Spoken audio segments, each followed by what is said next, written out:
আসসালামু আলাইকুম। গোপালগঞ্জের অন্যতম ফুটবল স্টেডিয়াম শেখ ফজলুল হক মনি স্টেডিয়াম থেকে এখনকার ফুটবলের ধারাবিবরণী পর্বে আমি আবু জর মোহাম্মদ রাজিবুল হক আপনাদের প্রত্যেককেই জানাই স্বাগতম। ABG Bashundhara Bangladesh premier league football 2023 হাতের ঘড়িটি দেখছেন। রেফারির বাঁশি কিক অফের মধ্য দিয়ে খেলা শুরু হয়ে গেল।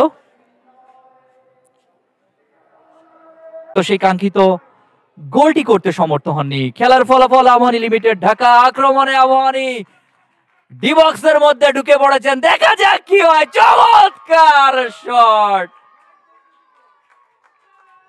এবং 1-0 গোলে এগিয়ে। অন্তত যে কথা বলছিলাম যে খেলার যে মূল আকর্ষণ গোল, সেটি কিন্তু বলতে বলতে ওখানে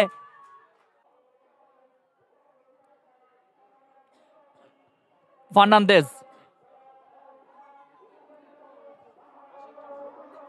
9 নম্বর জার্সিধারী খেলোয়াড় স্টুয়ার্ট, এবারে কিন্তু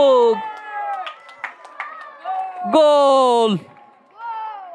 2-0 গোলে অগ্রগামী অন্তত Abahani limited Dhaka brothers union লিমিটেডের বিরুদ্ধে। আবারও ওয়াশিংটন, এবারও কিন্তু গোল। 3-0 গোলে অগ্রগামী।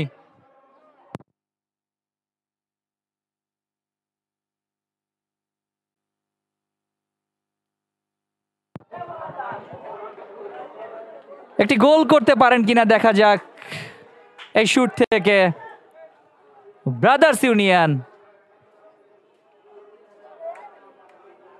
দেখা যাক কি হয়।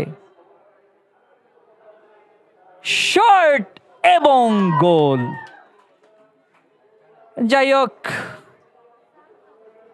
একটি গোল করতে সমর্থ হলেন অন্তত। 85 মিনিটের খেলা অতিবাহিত হয়েছে, 86 মিনিটের খেলা চলছে। চরম উত্তেজনা।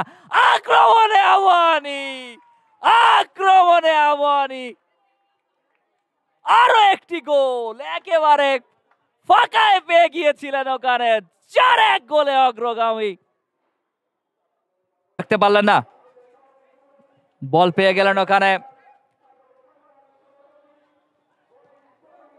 Jonathan Fernandez. সামনে বাড়ালেন, ডি বক্সের মধ্যে স্টুয়ার্ট, গোলের সম্ভাবনা এবং শেষ পর্যন্ত হ্যাটট্রিক করার গৌরব অর্জন করলেন ওখানে।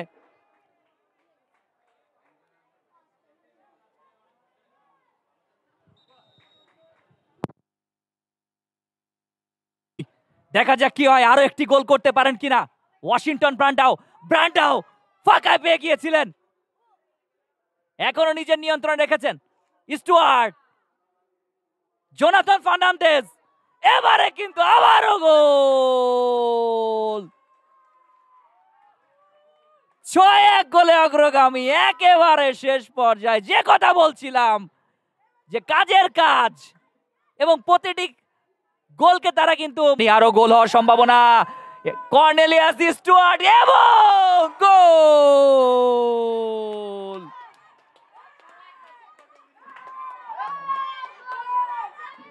সুধী দর্শক বৃন্দ,